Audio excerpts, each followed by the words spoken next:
Joining us now on the line is Matt Vasilogambros with National Journal. Matt was very nice to join us yesterday when we were in the midst of our live coverage of the events in downtown Washington. We want to talk to him a little bit about that and also about more about the shutdown and where we are. Matt, how are you this morning? Hey, good morning. Anything new on the shootout that ended in the death of one woman yesterday? Any new details? After last night's press conference, I don't think we've gotten any new details. We've gotten a little more information about the woman who was shot.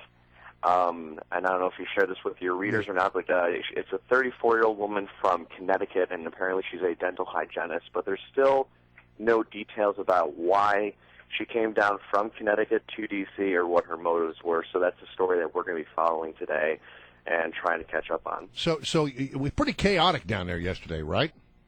It really was. I mean, we got there just after the incident had ended. The total cop car was still there. The medevac helicopter was loading the Capitol police officer into the helicopter. It was very chaotic, and they're taking off the scenes. But I think at the end of the day, and I think the police chief confirmed this, everything that should have happened in terms of security happened. I mean, the barricades at the White House worked. The barricades at the Capitol worked as well.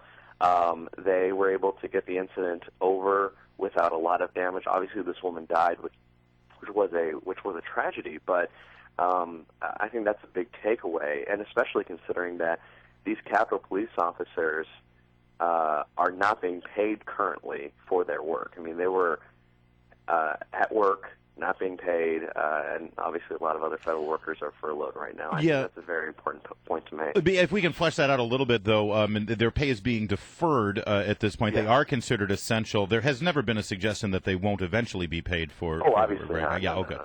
I just wanted to make sure that was clear. And our guest, by the way, is staff correspondent for National Journal, Matt Vasilogambros, and I did it right that time. Awesome. Matt, thanks for joining us this morning. I was following this story, of course, listening to our team coverage on WMAL, and then following it on Twitter and social media on the Internet. And this one angle on the story kept popping up, and apparently you started this, or was part of starting this thing. Tell me about the bro witness. This is some guy who was on a bicycle without a shirt that suddenly became a bit of a sensation because he was right in the thick of it all?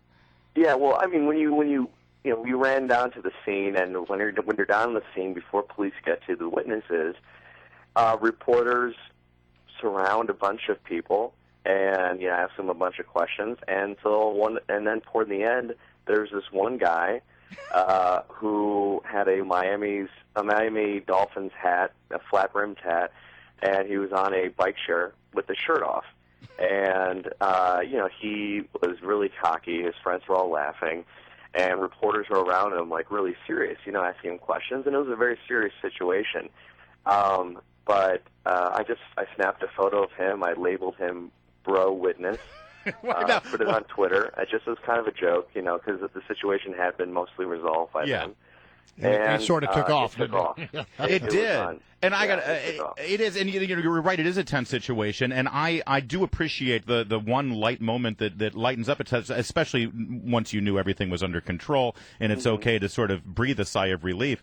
But it really tells you, though, doesn't it, about how social media works these days, and how one little thing that you do, it became an internet, or at least a minor internet sensation, man. So, yeah, indeed, and apparently he has been added to the Bro Bible. I've been notified, and I had no idea there was such a thing. All right, neither did I. The Google alerts tells me that I'm now in the Bro Bible. Good job, Matt. I can tell my parents about that. All right, nice. So let's talk about shutdown. Where are we on that? I mean, there was this really interesting little piece of tape, which we're going to play for you a little bit later, that has to do with Rand Paul and Mitch McConnell having a conversation about how it's going. They think they're winning. What do you think?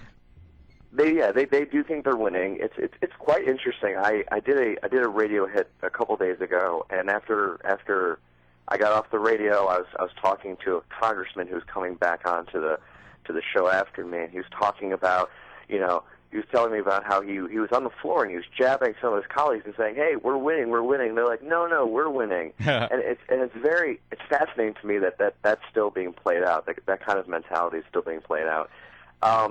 Right now, both sides think that they're winning.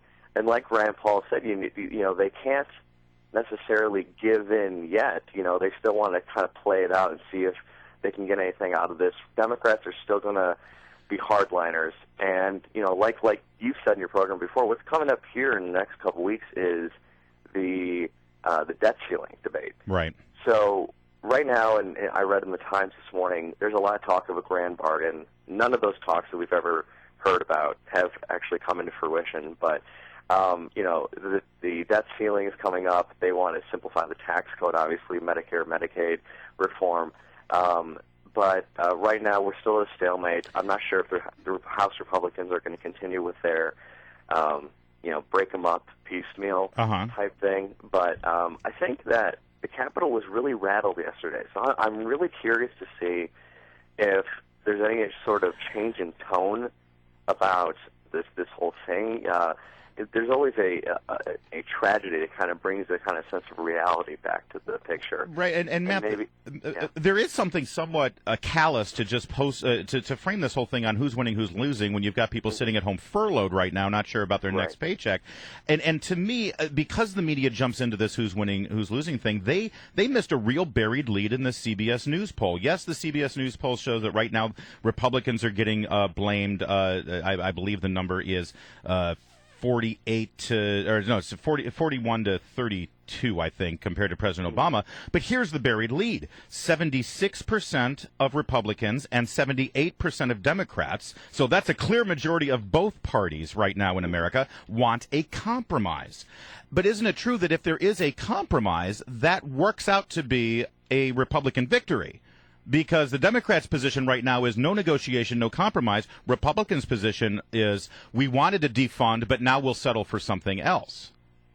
Yeah. So if the American people want a compromise, and if the Democrats do end up compromising, that ends up basically a victory for the Republicans. But it all depends on who you ask. That what you just said makes sense. But I've talked to Democratic members who say their compromise is where the budget level is right now, where they're agreeing to the CR, and that is right above, that's sequester level. That is just $10 or so billion above the Ryan budget, and it's so far away, they say, from what they really wanted in the Senate passed budget. So that's their compromise. That's what they're saying. So it all depends on who you're asking. That's the difficult part here. So the Democrats' position is any clean CR is already a compromise from their perspective. That's exactly correct. So they already think that they're compromising here, and that anything involving the Affordable Care Act is extraneous. All right, Matt, listen, again, I want to say thank you for joining us yesterday when we were looking for help in our live coverage. You were awesome. Really appreciate it. And come back again, okay?